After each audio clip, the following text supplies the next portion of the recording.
en Cristo Jesús, pero que en medio de eso la palabra del Señor tiene muchos elementos que necesitan, que requieren de nuestra responsabilidad al acercarnos a estudiarla. Pues por un lado estamos hablando de un texto escrito, con todos los elementos desde el punto de vista de construcción de un texto, con estilos, figuras literarias, con diferentes formas de literatura, desde la narración o la prosa, desde las epístolas o cartas, en fin, son diferentes formas y expresiones de la revelación de Dios. Entonces, necesitamos entender eso para poder acercarnos de una mejor manera al texto bíblico. Lo que vamos a hacer en esta tarde es eso, es tener como, y esto va a ser claro, esto es un pincelazo, esto es algo que podemos hacer, pero es solamente una partecita de lo que significa el acercamiento al texto bíblico para encontrar la verdad de la palabra de Dios, la interpretación de la palabra de Dios para nuestra vida. Aquí ni siquiera estamos hablando de método de estudio bíblico. El método es una forma de acercarse. Aquí estamos hablando de las herramientas que podemos utilizar a la hora de acercarnos. ¿Ok? Lo que vamos a hacer es ir leyendo e ir explicando el paso a paso de cada uno de los elementos que tenemos aquí, de cada uno de los recursos que vamos a compartir. Y recuerde, si tiene alguna pregunta, si tiene alguna duda, levante la mano, le damos la palabra y conversamos. La idea es esa. Si yo veo que no levantan la mano, entonces yo digo, fulanito de tal, ¿listo? Ahí le conviene el que todavía no me les el nombre, pero al que me les el nombre le pregunto porque le pregunto. ¿Listo, Sebas? Muy bien. Recursos para el estudio bíblico. Dice, hay diferentes aspectos que se deben tener en cuenta en el estudio de la Biblia, que pueden ayudar a un mejor acercamiento al texto y brindar respuestas a preguntas esenciales relacionadas con el mensaje que comunica. Cada texto contiene una serie de circunstancias que se hace necesario estudiar para poder entenderlo de manera correcta. Así que nuestro estudio del mensaje bíblico no se puede separar de su realidad histórica, de su contenido, de su cultura, del tipo de literatura que se usó para componerlo, del autor que lo escribió, de los receptores del mensaje, etcétera. El estudio de la Biblia lleva la responsabilidad de reconocer el mensaje que Dios quiso comunicar a través de determinado autor. Solo de esta manera se puede guardar la verdad y hacer una aplicación adecuada del texto. Noten, cuando usted se acerca a la Biblia, usted generalmente lo que hace es, yo leo un texto y usted muchas veces lo que está haciendo al momento de estar leyendo es hacer una transferencia para tratar de entender, para tratar de aplicar, de darle el sentido a lo que usted está leyendo. Entonces usted lee en el texto bíblico, por ejemplo, las mujeres callen en la congregación. Hay dos pasajes, primera de Timoteo y primera de Corintios, que hablan del tema. Ahora la pregunta es, si nosotros hacemos una lectura de esos pasajes y lo aplicamos de manera directa al tiempo presente, es decir, tomamos un salto de lo que dice el texto en lo que usted está leyendo, porque está en la palabra de Dios, y lo trae sin hacer el salto contextual, sin hacer el salto cultural, sin hacer el salto histórico al presente, lo más seguro es que usted va a hacer una interpretación inadecuada de la escritura y por ende una aplicación incorrecta de la escritura. Eso es lo que generalmente sucede cuando nosotros leemos de manera literal ciertas cuestiones que la escritura afirma, pero que se necesitan leer en su respectivo contexto. De hecho, ese término, esa terminología, contexto, es muy usada por los predicadores, ¿cierto? Usted tiene que leer eso en su contexto, ¿cierto? ¿O no? Sí, claro, ¿cierto? Entonces, lo que vamos a hacer ahorita al acercarnos es qué elementos, qué herramientas, qué recursos podemos utilizar para un mejor estudio de la escritura, digamos desde lo más básico, partiendo desde la sola realidad de que aquí no hay un grupo de teólogos. Esto es una iglesia, es una comunidad de fe en donde la gente pues Técnicamente sí hace teología porque está tratando de conocer a Dios, pero no son teólogos propiamente con un conocimiento profundo de herramientas y de cosas de lectura del texto y demás que le permite entender muchas cosas del texto, ¿no? Aquí estamos hablando de hermanos, de cristianos básicos que leen la palabra del Señor, que desde su posición se acercan a la escritura, pero que necesitan saber y tener cuidado en qué manera se acercan al texto. Entonces es lo que vamos a hacer con cada uno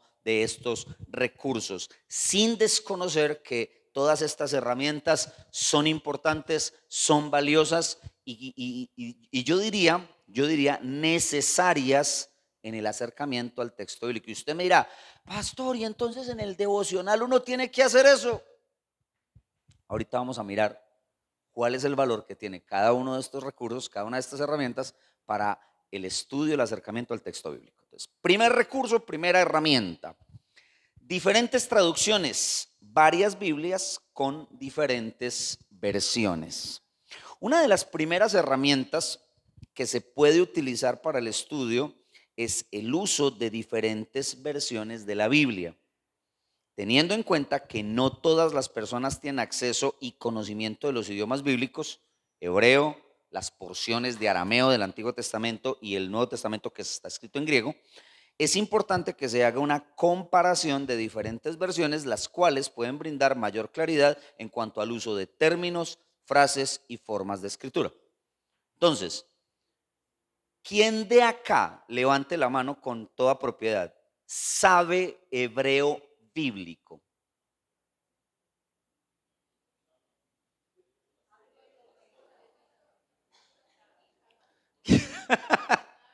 Ni el pastor levanta la mano. ¿Quién de acá sabe griego bíblico o griego koiné? Muy bien. Noten. ¿Cómo? Ni lo uno ni lo otro. Muy bien. Nos, nos cuesta el español ahora para que usted nos esté preguntando por el hebreo. Muy bien, entonces, nosotros no estamos hablando con gente experta en el manejo, en el conocimiento, en la lectura, en la gramática, en la terminología de los idiomas que están tanto en el Antiguo como en el Nuevo Testamento. Entonces ahí tenemos una limitante. ¿Por qué? Porque originalmente, y nosotros lo sabemos, los textos están escritos en esos idiomas. El Antiguo Testamento, casi todo el Antiguo Testamento está escrito en hebreo, unas porciones están escritas en arameo y todo el Nuevo Testamento está escrito en griego. A eso súmele que los idiomas, tanto el hebreo, las porciones de arameo y el griego, técnicamente hoy son idiomas que ya están en desuso. Usted mira, pero venga, los judíos hablan hebreo, sobre todo los judíos ortodoxos y todo lo demás, y el griego todavía se habla. Sí, pero aquí no estamos hablando del hebreo contemporáneo ni del griego contemporáneo. Aquí estamos hablando de idiomas puntuales con los que se escribió estos textos y que no forman parte necesariamente de manera concreta en este tiempo. Voy a explicar. ¿Alguno de ustedes ha leído el Quijote de la Mancha? Listo. ¿En qué idioma está escrito el Quijote de la Mancha? En ese castellano antiguo, ¿cierto? Sí. O yo no sé si el pastor tiene la versión de la institución de la religión cristiana de Calvino, la de Felire, no la nueva, no la que sacó Poema, sino la vieja, la de Felire. Usted lee esa versión y está escrito en un castellano que usted dice, ay María, qué orografía, porque tiene unos elementos, por ejemplo, la conjunción y, que es la Y, ¿sí? Esa conjunción en ese castellano no existía, entonces se escribía con la I latina. Y uno dice, madre, eso es tan raro. De hecho, la sola lectura es compleja. Es algo así, es decir, hoy nosotros tenemos un griego, usted va a Grecia y allá hablan griego, pero no es el griego de la escritura. Aparte de que hay una cantidad impresionante de terminología que ha variado con el paso del tiempo. De hecho, hay terminología que los autores del Nuevo Testamento utilizan que no se utilizaba tan comúnmente en el contexto del griego clásico. Entonces, nosotros necesitamos, a la hora de entender el texto bíblico, que esos idiomas fueron los que, en los que se escribió el texto bíblico, y que lo que nosotros tenemos son traducciones de esos idiomas al idioma nuestro. Es decir, nosotros tenemos adaptaciones del idioma original al idioma en el que nosotros tenemos. Y muchas de esas traducciones son diferentes, varían bastante. Otra pregunta con relación a eso. ¿Cuántos de ustedes han estado leyendo en una Biblia y leen una cosa y después leen en otra Biblia y leen algo que es bastante distinto? ¿No les ha pasado? ¿Cierto? Bueno, parte de eso está relacionado con las versiones que se utilizan para la traducción, con el tipo de traducción que se tiene en cuenta a la hora de hacer esa versión, y con una serie de manuscritos que aparecieron en el tiempo, en la historia, y que los que construyen nuestras versiones, las que nosotros tenemos a la mano, tomaron la decisión de incluirlos dentro de su traducción. Me explico. Existen cualquier cantidad de manuscritos de un texto, pero hay unos que son más antiguos que otros. Esos textos que son más antiguos que otros, se entiende, por lo menos en la lógica, son más fieles a los textos más originales. Ahora, esas variaciones que se fueron dando en el tiempo entre esos textos que fueron apareciendo generan ambigüedad a la hora de hacer la traducción. La pregunta es, ¿cuál elegimos para hacer la traducción? El trabajo de los que hacen las copias es precisamente eso. Usted tiene versiones, por ejemplo, la versión, la Reina Valera del 60 tiene eligió un tipo de documentos para hacer su traducción, pero por ejemplo, la Nueva Versión Internacional eligió otros. Ahora usted me dirá, pues entonces, ¿en quién creemos? ¿En quién confiamos? ¿Hay que quemar la Biblia? No. Lo que hay que entender es que hay diferencias en las traducciones por esas variaciones que se fueron dando en el tiempo, que es una cosa lógica. Voy a poner un ejemplo bobo, pero siempre sirve. A mí me gusta ese ejemplo. Por ejemplo, Sebas, no mire para otro lado, míreme a mí.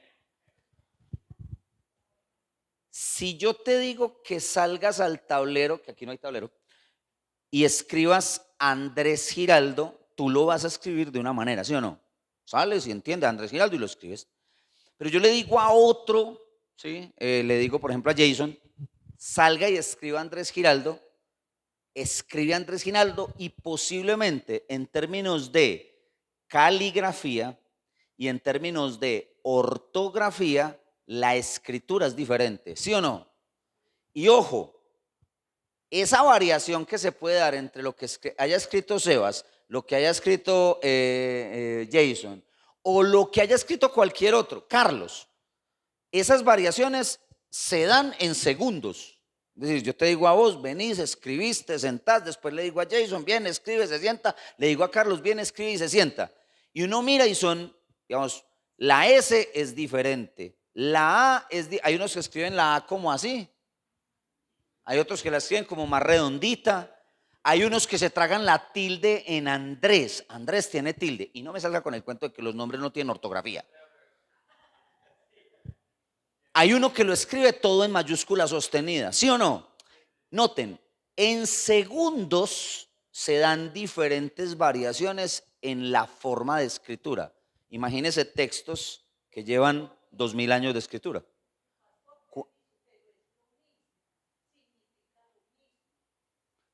Pero volvemos a lo mismo.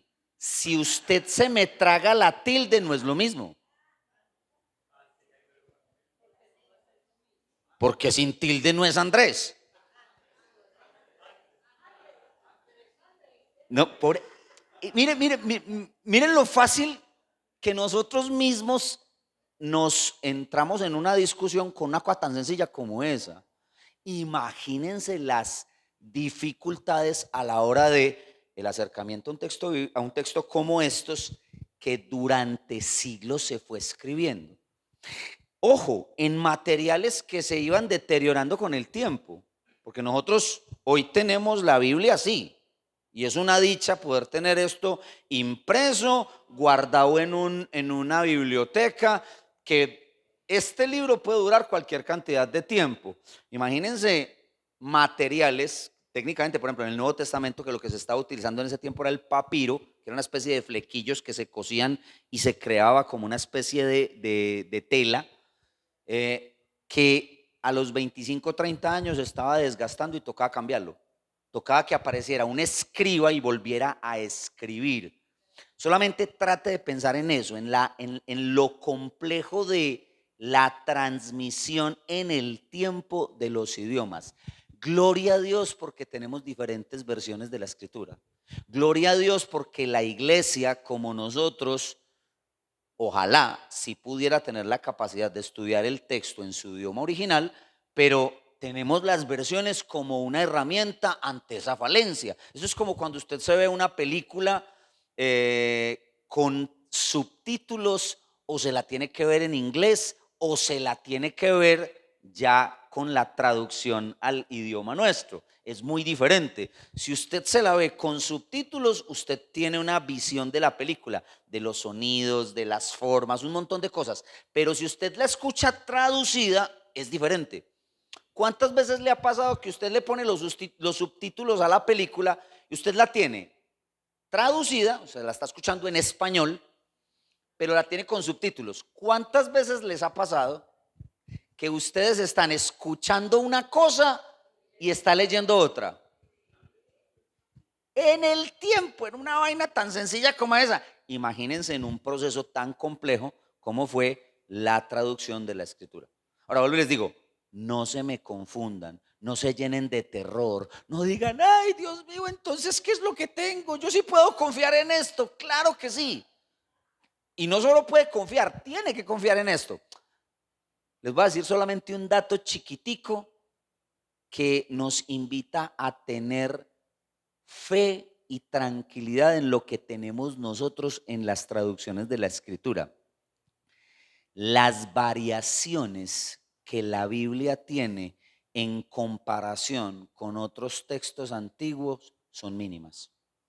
Cuando uno compara otros textos antiguos que han aparecido en la historia y que son reconocidos como textos antiguos, por ejemplo, ¿alguno ha leído la Ilíada de Homero? ¿Sí?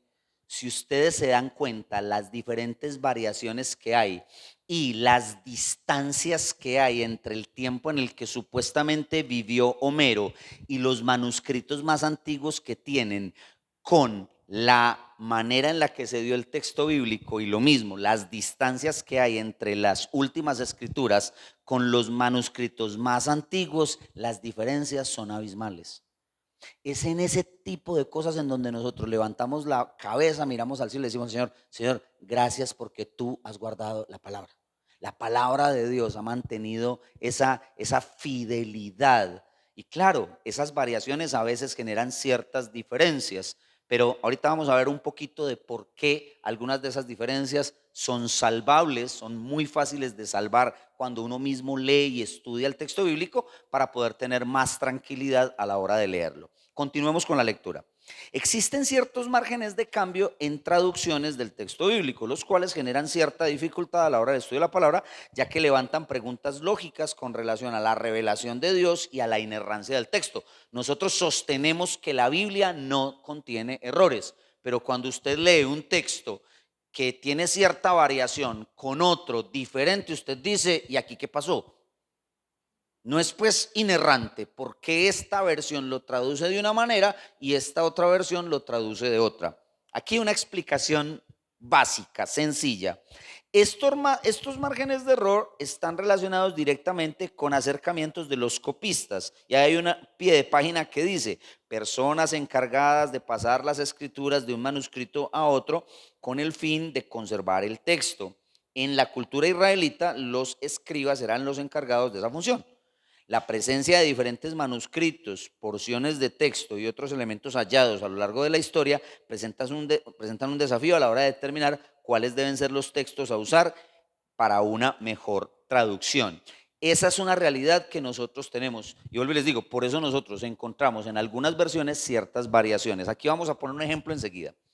Esto quiere decir que de alguna manera la transmisión del texto bíblico contiene ciertas diferencias que generan discusión a la hora de la traducción. Sin embargo, las diferencias no constituyen problemas serios de confiabilidad en la escritura, aunque sí algunas variaciones del texto. Aquí hay un ejemplo clásico. Alguien que me lea Romanos capítulo 8, versículo 1 en la Nueva Versión Internacional.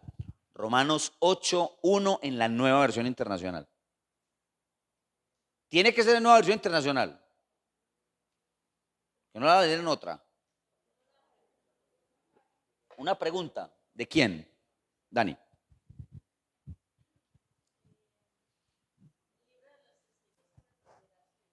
¿El libro de cuáles? Los testigos de Jehová. ¿Pero el libro o la versión de la escritura de los testigos de Jehová?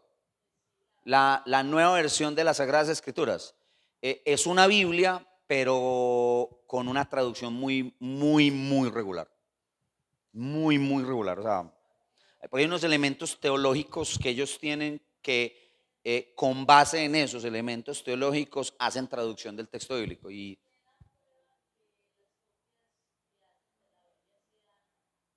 hay equipos de estudio para eso, reconocidos a lo largo de la historia. ¿Sí? Por ejemplo, Sociedades Bíblicas Unidas, bueno, diferentes grupos de ediciones que vienen desde biblistas, traductores, gente arqueólogos que manejan el tema del texto como tal, de los manuscritos. Es ese tipo de cosas que uno dice, necesitamos confiar en eso, sí, pero son grupos bien especializados para eso. O sea, no, claro, pero volvemos al mismo, o sea, sí es una versión de la escritura, pero es una versión que tiene elementos de traducción muy cuestionables. ¿Sí? Ahorita damos un ejemplo, si podemos hacer eso, pero vamos a pegarnos en esto y enseguida damos un ejemplo de eso. Romanos 1, 8, 1, nueva versión internacional.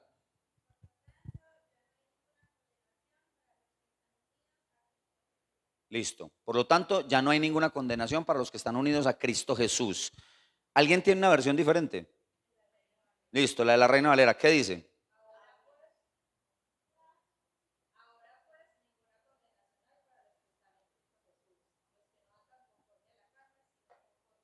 Listo.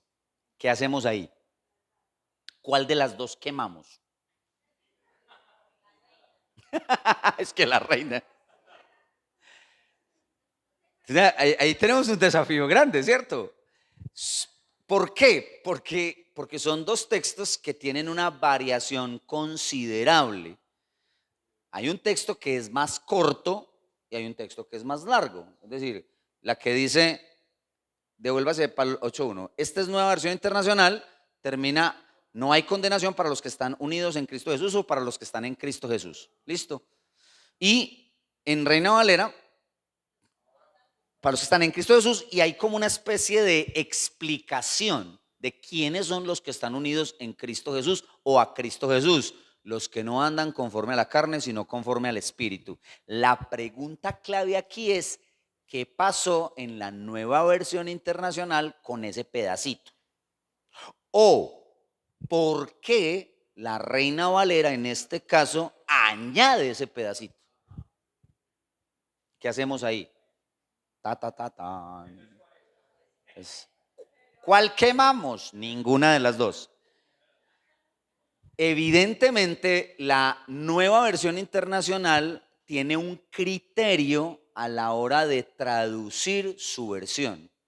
Y ese criterio es, desde la perspectiva de los editores de la Biblia, ellos decidieron que los textos que iban a incluir dentro de su Biblia eran textos que tuvieran los manuscritos más antiguos y reconocidos como los más confiables en medio de la historia de la iglesia o en medio de la historia de los textos bíblicos. Entonces ellos se van para los manuscritos más antiguos y los manuscritos más antiguos no contienen la segunda parte que sí aparece en la Reina Valera.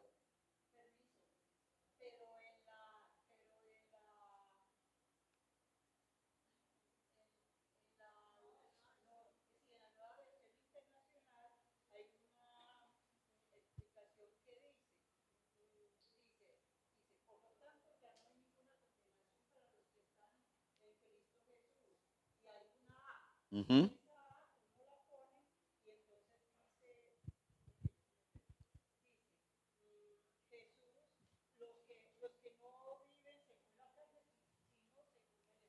Ajá. Esa es una versión que da en la que tú tienes, pero si tú lees otras Biblias, posiblemente no tiene esa explicación. ¿Me regalas tu nombre, por favor? Blanquita. Bueno, Blanca. Sí. Excelente, así bien tierno. Entonces, noten, esa explicación no es una explicación de la Biblia, es una explicación de esa edición que tiene Blanca. Bueno, Blanquita. Si lo leemos en otras versiones de la nueva versión internacional, posiblemente no está eso que está diciendo Blanquita, pero posiblemente sí haya una aclaración. Algunos manuscritos más antiguos no contienen esta versión o algunos manuscritos más recientes contienen esta ampliación. Entonces, lo que estamos diciendo es, hay una variación. La variación nace ¿de dónde? Nace de que hay algunos manuscritos que son más antiguos que no tienen, mejor dicho, que tienen el versículo así, tal cual como aparece aquí. Y hay otros manuscritos que fueron apareciendo en el tiempo que tienen una variación, que tienen una añadidura en el texto. Entonces la pregunta es, ¿a quién le creemos? Y la respuesta básica es, no tenemos ningún problema en lo que tenemos que creer con relación a eso, por varias razones, pero la más importante, porque lo que dice el texto en Romanos 8:1 no contradice nuestra fe. Es más, ya te voy a dar la palabra, es más, si ustedes siguen leyendo y llegan al versículo 4, ustedes se van a dar cuenta que hay una relación entre lo que dice el versículo 4 y lo que dice el texto ampliado de la Reina Valera en el versículo 1. Alguien que lea Romanos 8:4.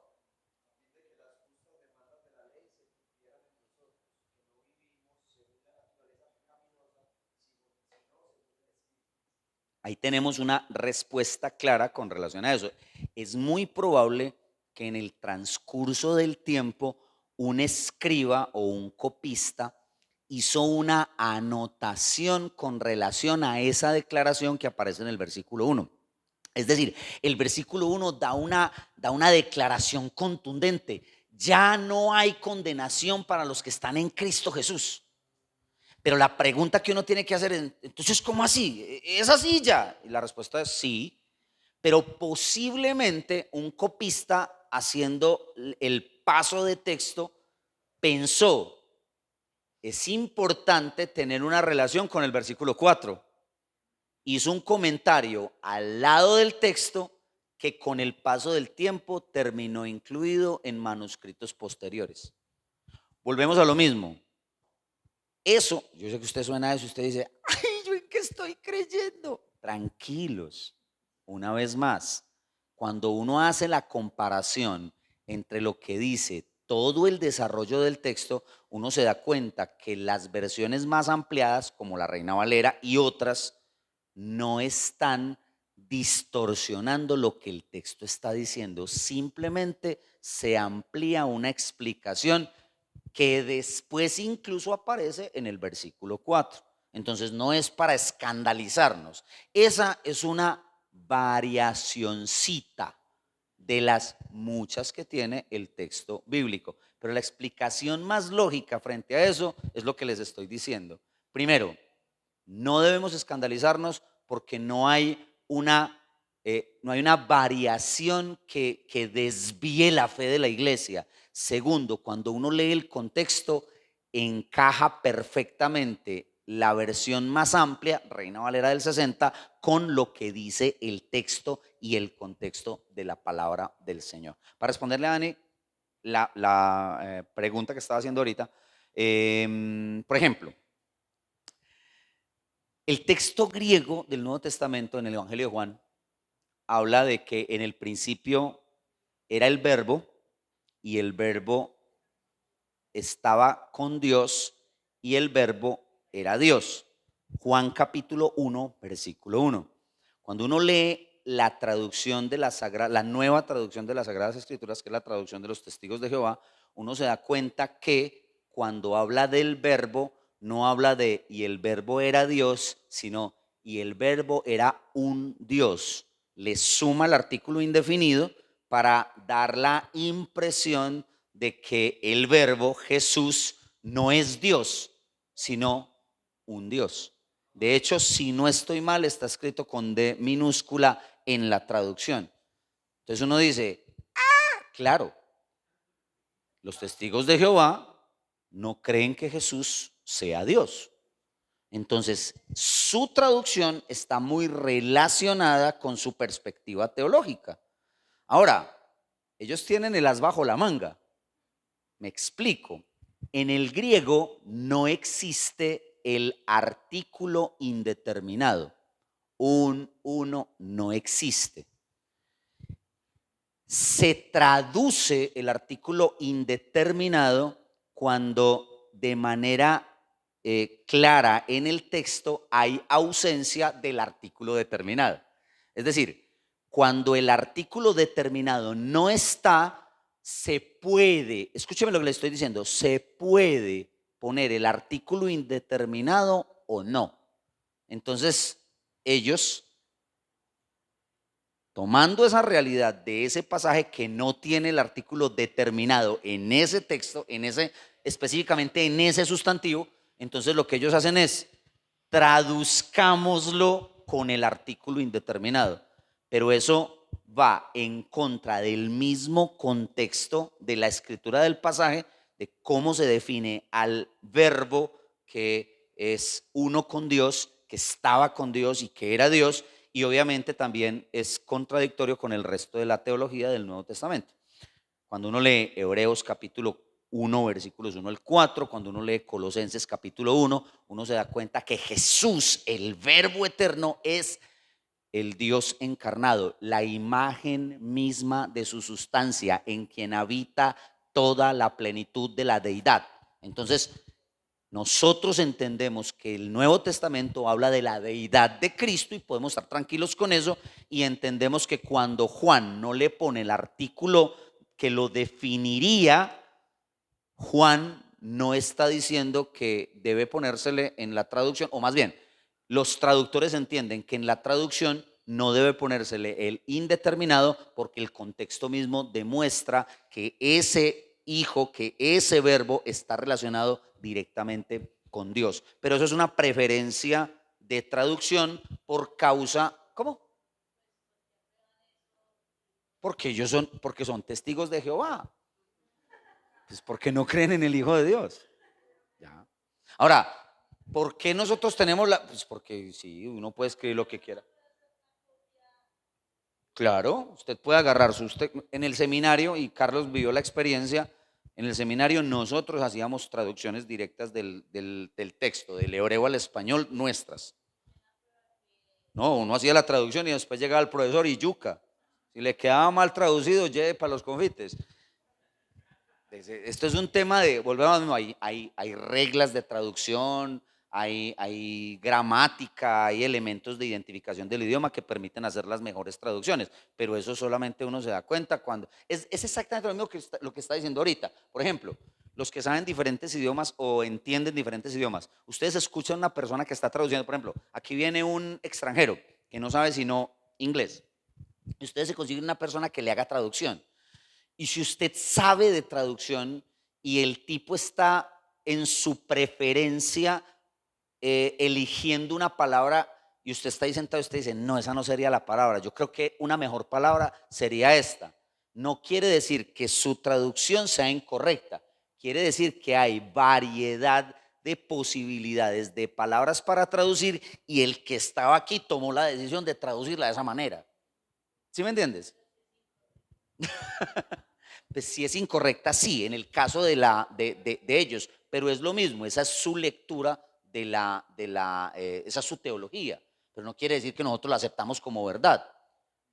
O sea, nosotros estamos de acuerdo como iglesia en que la traducción del Nuevo Mundo de las Sagradas Escrituras es una traducción muy mala del griego del Nuevo Testamento, perversa. Pues no, pero sí es una Biblia, es una versión de la Biblia, aunque no sea la mejor versión de la Biblia. Pues sí es una versión de la Biblia. Listo, podemos continuar. Hasta ahí estamos claros. Entonces, ya lo voy a una cosita que me iba a decir que se me olvidó. Entonces, primero, las diferentes versiones nos van a dar claridad a nosotros que no tenemos un conocimiento profundo de los idiomas. Por ejemplo, piensen en lo siguiente. Cuando usted lee Santiago capítulo 1, que dice que cada uno es atraído de su propia concupiscencia. ¿Qué son concupiscencias? ¿Qué? ¿Por qué sabes que son deseos? ¿Por qué? Porque ya lo estudiaste. Pero tú no naciste pensando las concupiscencias, ¿cierto? Vos no vas por la calle diciendo, ay, tengo unas concupiscencias de lado.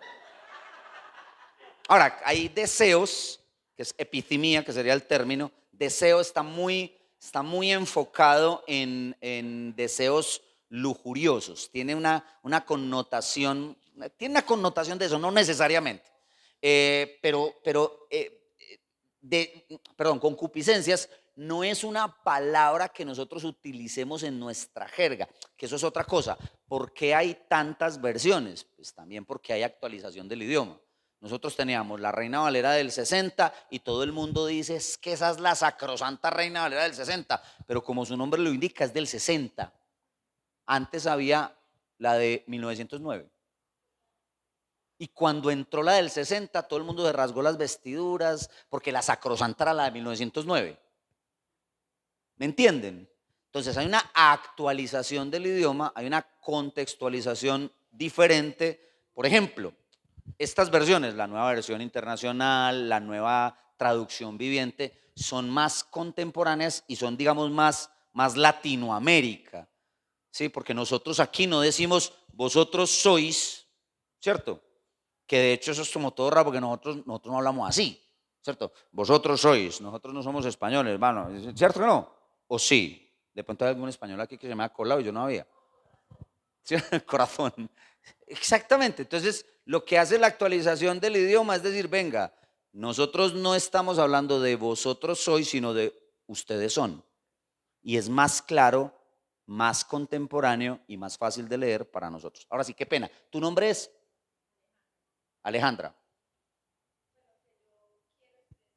¿Sí?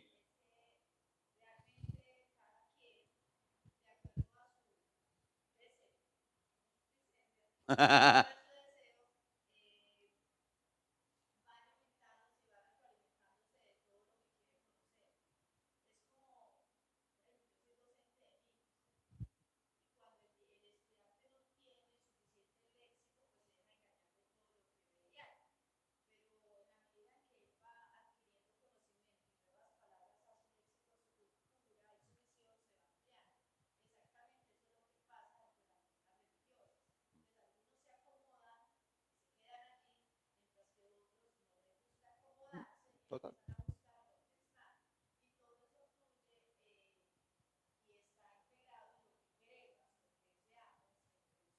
Pero también yo diría una cosa, Alejandra, que tiene que ver también con la responsabilidad que nosotros tenemos. Es decir, miren, nosotros tenemos la escritura y otra vez, ustedes no crean que la escritura es solo esta. O sea, versiones en nuestro idioma hay cualquier cantidad. Mi recomendación es use todas las que pueda utilizar cuando se esté acercando a un estudio de la palabra, para tratar de entender de una mejor manera cómo se puede traducir determinado término. ¿Por qué? Porque usted no sabe griego, porque usted no sabe hebreo. Entonces, los que han estudiado grupos de editores y gente especializada y conocedora de los idiomas bíblicos han hecho ese trabajo y por eso existen diferentes versiones. Ponga sobre la mesa todas las que pueda. Es más, no necesita ni siquiera eso. Hoy en día, con las aplicaciones que nosotros tenemos en el celular 20 traducciones diferentes, 20 versiones diferentes. Úselas, acérquese a la escritura y lea de una mejor manera las cosas. Por ejemplo, y esto se me iba a pasar y creo que era muy importante decirlo, la manera misma, digamos, la forma en la que se traduce también varía mucho la manera en la que nosotros tenemos el texto bíblico. Me explico. Biblias como la Reina Valera, como la Biblia de las Américas, son Biblias de un estilo, de una forma de traducción que se conoce como traducción literal, es decir, palabra por palabra. Cuando usted lee el texto en el idioma original y lo lee en esa traducción, en este caso en el español, usted se da cuenta que la traducción es muy palabra por palabra, obviamente con la adaptación al idioma, porque el idioma hebreo, el idioma arameo y el idioma griego son muy diferentes al idioma español. Entonces hay ciertas adaptaciones que se necesitan poner para poder entender, digamos, para poder leer de manera correcta el texto. Ahora, las otras Biblias, Biblias como la Nueva Versión Internacional, la Nueva Traducción Viviente, de pronto la Dios habla hoy, son Biblias que tienen un tipo de traducción que se conoce como traducción funcional, son más interpretativas. Entonces, por eso nosotros a veces leemos y entendemos como que tiene un sentido más claro esas Biblias. Entonces, son mucho más fáciles de entender. Y después aparecen lo que se conocen como las paráfrasis, que son mucho más interpretativas y a veces sí le meten un poquito más al tema. Pero digamos que en términos generales, la recomendación de acá para ustedes es usen diferentes versiones de la Biblia. No se queden con una sola. Utilicen la rica variedad que tenemos nosotros de diferentes versiones para estudiar mejor la escritura. Segundo punto, contexto histórico. Cada texto fue escrito dentro de un marco histórico que determina el mensaje y sus características. La comprensión de la ocasión en la que se dieron los hechos, la situación que estaba viviendo el autor o sus receptores, los factores geográficos, culturales y políticos de la época son de vital importancia para el conocimiento del mensaje que se quiso comunicar. Una recomendación, ese texto que está ahí, La lectura eficaz de la Biblia, de Gordon Fee y Douglas Stewart. También es importante reconocer diferentes usos y costumbres relacionados con el pasaje de estudio, ya que de alguna manera este tipo de datos son los que le van a dar luz al entendimiento de ciertas circunstancias en el texto que se esté estudiando. Entonces, usted necesita saber el contexto histórico, el contexto cultural, quién escribió, a quién le escribió, porque eso le va a dar luz, le va a permitir de manera más amplia entender por qué el autor dijo tal o cual cosa. ¿Sí? Eso es muy importante. A veces nosotros no tenemos en cuenta ese tipo de datos. No sabemos quién escribió, a quién le escribió, en qué momento le escribió, porque hay determinados datos dentro del texto que son importantes para entender. Por ejemplo, Juan capítulo 4. ¿Sí? 4 es el de la mujer samaritana, ¿cierto? Juan 4. Juan 4. Pregunta, ¿por qué la mujer samaritana se sorprende cuando Jesús le habla? Pero eso lo explica el texto, ¿cierto? El mismo texto dice, porque judíos y samaritanos son enemigos. ¿Por qué eran enemigos?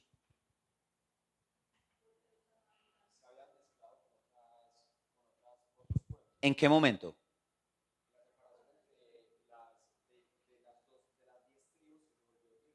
Ah, ah. ¿Cuándo?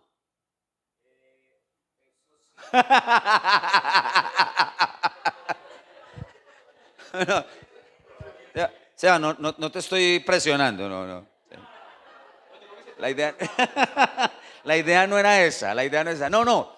¿A dónde voy yo con esto? Ojo que él tiene un conocimiento más o menos del contexto histórico, pero nosotros sí necesitamos entender ese tipo de cosas. ¿De dónde venía la pelea entre judíos y samaritanos? ¿Venían solo de la división?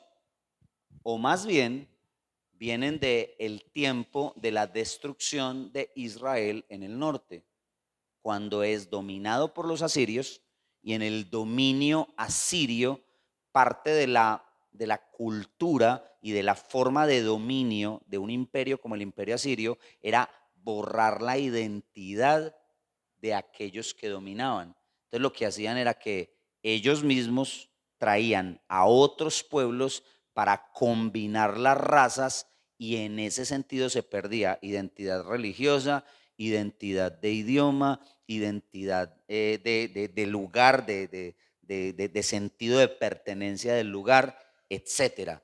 Entonces, los samaritanos, que vienen de Samaria, o el título como tal viene de Samaria, que llegó a ser la capital del reino del norte.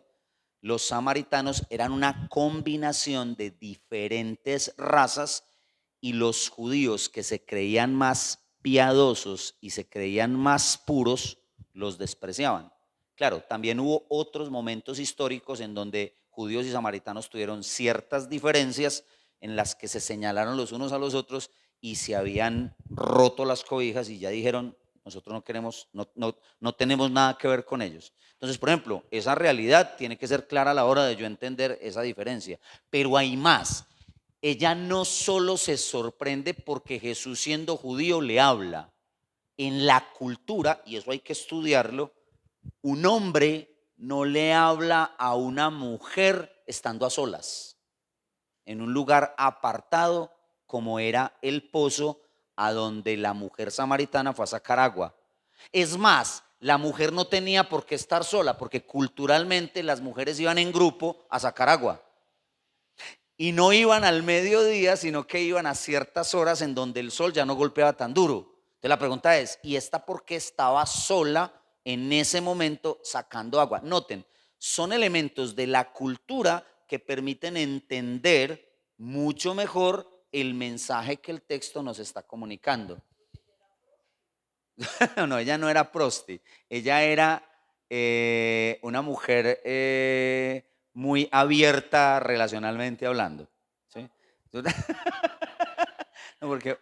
No, porque una prostituta legalmente o técnicamente, una prostituta es una que vende su cuerpo por dinero, que presta servicios sexuales por dinero, y no parece ser el caso de ella. El caso de ella es más una mujer que había tenido varios maridos. ¿Sí? Sí, por eso, porque era muy, muy amorosa, muy amorosa, muy amorosa. 3, contexto literario. Está relacionado con el reconocimiento del contexto en el que se encuentra escrito el pasaje de estudio. Las palabras sueltas no tienen tanto sentido como cuando se encuentran formando oraciones, frases y párrafos. La idea del contexto literario está en entender lo que el pasaje de estudio dice con relación a lo que está escrito antes y después, es decir, no como un texto suelto, sino como una porción en medio de una idea desarrollada. También es muy importante el tipo de literatura que contiene el libro o la sección en la que se encuentra el pasaje en estudio. Si es narrativo, si son proverbios, si es una parábola, si es poesía, profecía, apocalíptico, epístola, evangelio, historia, etc. Además, también hay que tener en cuenta los términos que se usen con frecuencia en el texto y que den cierto énfasis al argumento del autor. Noten, muchas veces nosotros agarramos, y eso es muy importante a la hora de entender la dinámica de aquí de la iglesia. Muchas veces nosotros agarramos un texto, un versículo, y lo sacamos del contexto en el que se encuentra. Todo lo puedo en Cristo que me fortalece. Filipenses 4:13, ¿cierto? Entonces nosotros decimos: todo lo puedo en Cristo que me fortalece, y lo sacamos y lo pegamos en un cuadro en la casa, lo ponemos encima en el parabrisas en la parte de atrás del carro, lo ponemos en todas partes, y todo lo puedo en Cristo que me fortalece. Y como todo lo puedo en Cristo que me fortalece, me puedo meter a Guayaquil a las 2 de la mañana, porque todo lo puedo en Cristo que me fortalece, ¿sí? Una declaración de fe, lo que hablábamos ahora de declárelo, de dígalo, y creo que Carlos hizo una alusión cuando estaba aquí hablando acerca de la pregunta que nos hicieron de atar y desatar. Ojo, todo texto está en un contexto. El contexto literario es sumamente importante. Y ojo, nosotros no podemos leer de la misma manera ciertos tipos de literatura que son diferentes. Es decir, usted no puede leer de la misma manera una parábola a como lee un salmo. No lo puede leer. Usted no puede leer de la misma manera un proverbio a como lee Apocalipsis.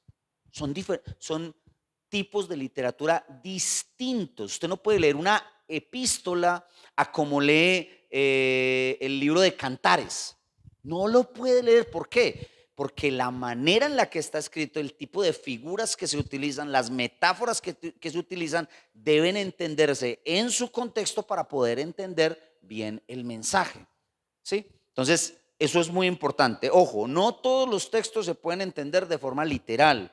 Dependiendo del tipo de literatura que está usando el autor, se debe interpretar determinado texto.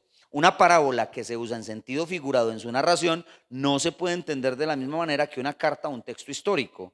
Igualmente, un texto con contenido apocalíptico no se puede observar como un texto poético o narrativo. Esto también conlleva la responsabilidad de identificar porciones literarias dentro de textos que tienen otro tipo de literatura. Por ejemplo, las parábolas en los evangelios. Necesitas entender qué tipo de literatura estás leyendo. Por favor, alguien que lea el Salmo 137, versículo 1.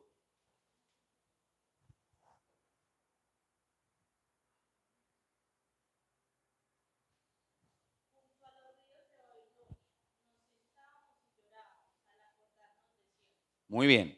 Ese texto es un texto que obviamente hace alusión al tiempo ¿de quién?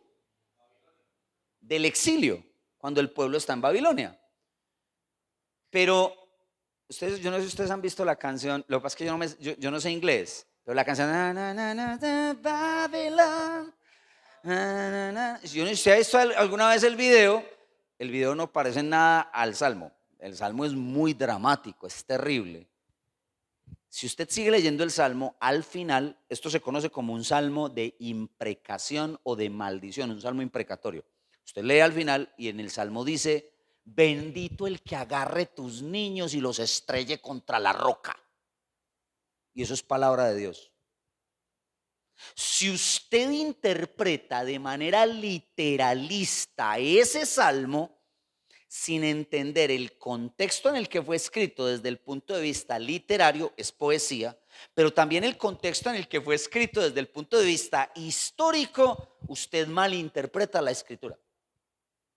Usted no puede leer la Biblia plana sin tener en cuenta qué es lo que está leyendo y dónde lo está leyendo.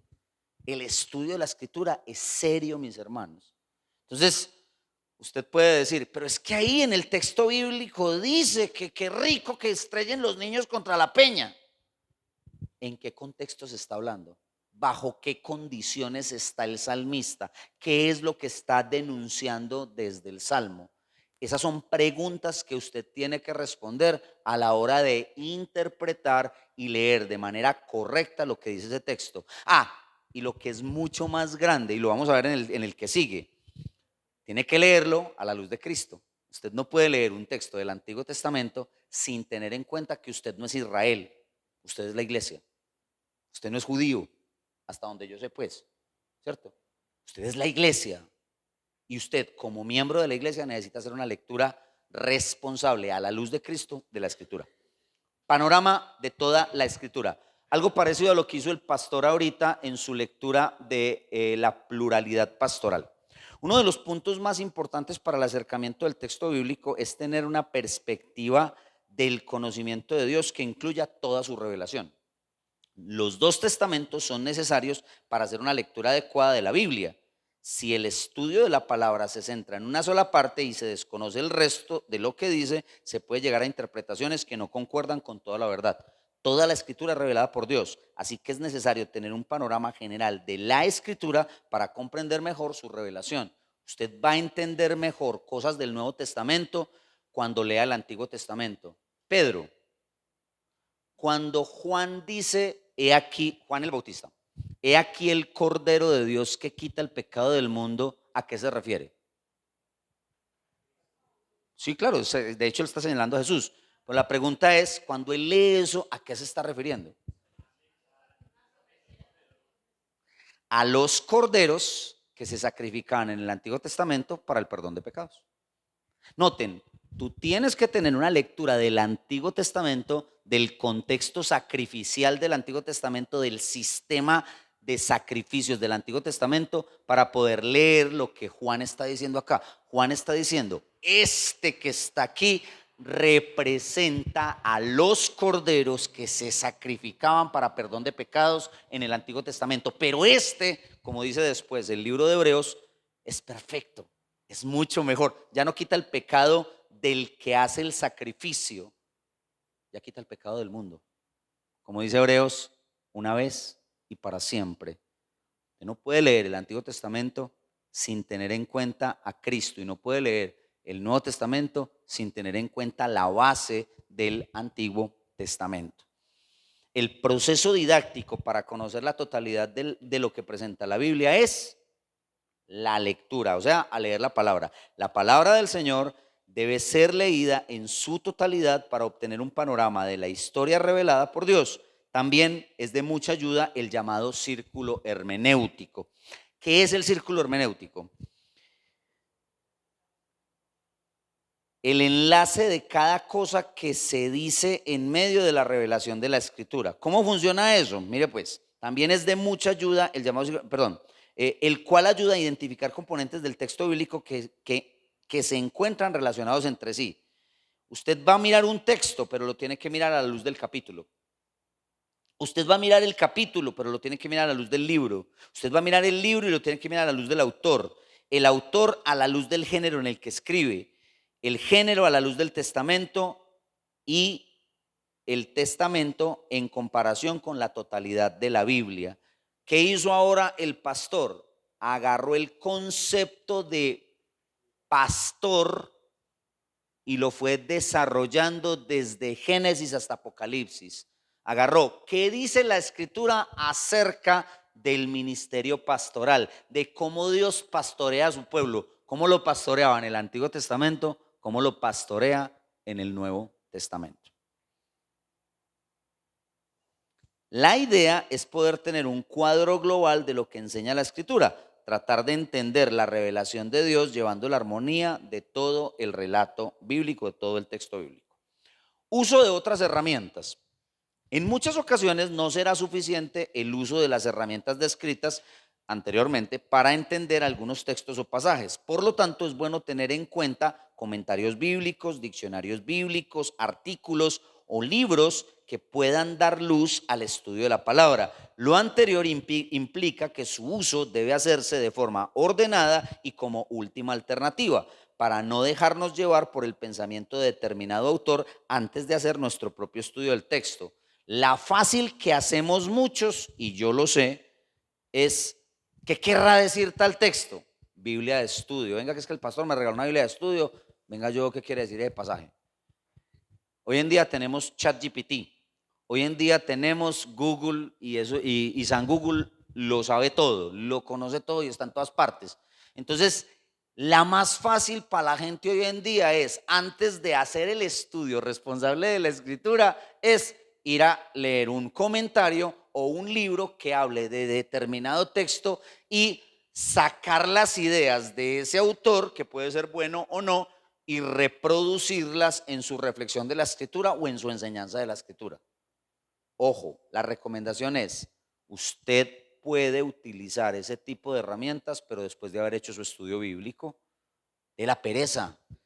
Haga su estudio, acérquese a la escritura, pelee con el texto, lea los contextos, lea lo que el texto está diciendo, lea el pasaje todas las veces que lo tenga que leer hasta que se le meta en la cabeza el entendimiento del texto. Lea, esa es su responsabilidad con la escritura. No presuponga, lea, no agarre las ideas de otro, estudie. Esa es su responsabilidad. Ya al final, después de haber estudiado, después de tener un mensaje o una reflexión del texto que sea más o menos clara, utilice este tipo de herramientas para ilustrar mejor su acercamiento al texto bíblico, pero no lo haga antes. ¿Sabe por qué? Porque John Piper, que mencionaba ahorita Carlos, es muy bueno, pero no es infalible. Porque John MacArthur era muy reconocido, pero no era infalible. Porque John Stott era una eminencia, pero no era infalible. Son acercamientos al texto bíblico. No cambie la Biblia y el disfrute del estudio de la Biblia por el estudio que otro hizo. El otro tiene su propia teología, su propio trasfondo, su propia percepción de las cosas. Y si usted lo lee primero a él, con toda seguridad va a influenciar lo que usted piensa. No, haga usted su estudio, acérquese al texto bíblico y cuando tenga claro lo que está entendiendo del texto, pues vaya y lea a ver qué es lo que dice John Stott acerca de eso. Si tiene un comentario de John Stott, si tiene un comentario de John Piper o del que usted tenga ahí a la mano, lo puede utilizar y decir, ay, qué bueno, mire, vea, lo que yo encontré de la escritura, John Piper también lo encontró. Yo soy mero John Piper, yo soy muy calidoso, ¿cierto? Entonces, esa es parte de la dinámica de acercarse y de profundizar en la escritura. Una vez más, los comentarios son acercamientos o interpretaciones de otra persona. Por lo tanto, no implica que sean necesariamente la verdad de Dios. Estos deben observarse como el esfuerzo del estudio de otros, que puede ser valioso para nuestro acercamiento, pero no son la palabra final. Y con esto cerramos, más allá de las herramientas. El punto principal en cuanto al estudio de las escrituras está en la dependencia de Dios en medio de todo el proceso de reflexión. La dirección del Espíritu Santo es necesaria en la búsqueda del mensaje de un texto bíblico. Sin dicha dirección es imposible encontrar la verdad de Dios para nuestra vida y la de los demás. Más allá de las herramientas y los formatos de estudio bíblico está la búsqueda del Señor en oración. El Espíritu Santo, quien inspiró la revelación de Dios a su pueblo, se hace totalmente indispensable en el proceso de iluminación del mensaje para nuestra vida en el presente y sin su guía sería imposible conocer a Dios. La idea no es mirar el estudio de las escrituras simplemente como un ejercicio académico. El creyente debe reconocer la importancia del uso de las herramientas más como una ayuda en el proceso del conocimiento de la palabra de Dios que como un fin en sí mismas. Sin embargo, no se debería pasar por alto la importancia del uso de estas herramientas para lograr un acercamiento sano a la verdad del texto bíblico. La iglesia también asume el desafío de formación en la fe de los discípulos. Por eso, la ruta del discipulado va ampliando el panorama con diferentes procesos y otras herramientas de estudio. Los niveles más avanzados de la ruta permitirán un conocimiento más profundo en el estudio de la palabra, la teología y diversos temas en los que los discípulos podrán profundizar para que puedan ir creciendo en su fe. Hermanos, ustedes tienen una responsabilidad muy grande con la escritura. Formar parte de la iglesia no es venir un domingo o un miércoles o los días que tengan reunión, sentarse ahí y decirle amén a todo lo que sus pastores les están enseñando. Ustedes tienen la responsabilidad de que escuchen y que con la palabra de Dios en mano puedan profundizar y estudiar lo que están escuchando desde el púlpito o desde cualquier lugar donde se les esté enseñando la escritura. Usted es un responsable de lo que escucha, de lo que recibe y de lo que acepta como palabra de Dios. Usted todos los días en su acercamiento a la palabra, en su devocional, en su lectura, necesita reflexionar, profundizar, estudiar, analizar, comparar, mirar todo lo que la escritura enseña para conocer mejor al Dios que se revela en la escritura. Si no lo hace, cae en el craso error que muchos caen. Primero, de hacer una mala interpretación de la escritura. Segundo, de decirle amén a todo lo que le dicen desde el púlpito. Y tercero, de aplicar esa mentira a su vida como si fuera palabra de Dios. Esta mañana hacíamos alusión a un texto, ese no fue el que predicamos, pero estaba dentro del contexto en el que estábamos predicando en la segunda carta del apóstol Pablo a Timoteo. Pablo le recuerda a Timoteo, toda la escritura es inspirada por Dios y es útil. ¿Útil para qué? Para enseñar, para reprender, para corregir, para instruir en justicia. ¿Con qué propósito? A fin de que el hombre de Dios sea perfecto, maduro, completo, equipado para toda buena obra. Es nuestra responsabilidad estudiar la palabra de Dios. Es nuestra responsabilidad acercarnos a la palabra de Dios.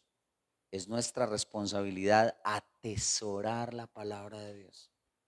La palabra viva y eficaz, que es más cortante que una espada de dos filos y que penetra hasta lo más profundo y discierne las intenciones del corazón. Claro, esa es la verdad que nosotros necesitamos estudiar. Miren, los que estudiamos un poquito teología, que a veces nos creemos que somos más calidosos que el resto, nosotros cogemos todas las herramientas y todo el tiempo estamos estudiando con eso. Ustedes van a mi casa y ustedes encuentran una cantidad de libros. Sí, yo soy de los que no puedo ir a la librería porque yo, libro que vea que no tengo, me llevo. Sí, mi esposa me echa cantaleta, pero bueno, me dice, ¿no son suficientes con los que tienen? No, no son suficientes. Sí, todo el tiempo. ¿Cómo? Ah, no, yo me aguanto la cantaleta, obvio. Y nosotros a veces decimos, uy, todo lo que, miren, y yo quiero invitar a los de la alabanza para que cerremos ya el tiempecito. Miren, la palabra del Señor es un regalo de Dios para la iglesia. Esa palabra que es vida al corazón del que cree, que es fuente que sustenta y que es la verdad. Porque nosotros al final no creemos en fábulas, creemos en la verdad revelada.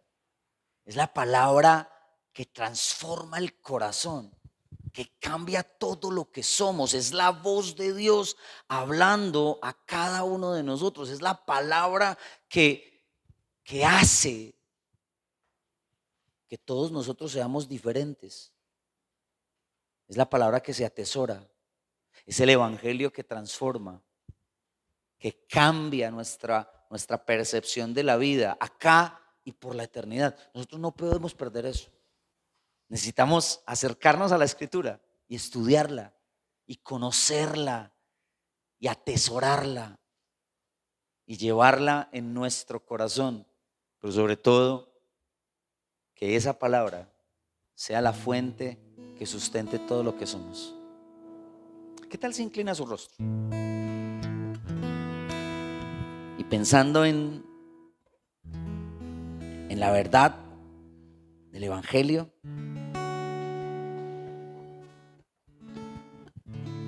en la profundidad de la palabra, oramos al Señor y adoramos al Señor.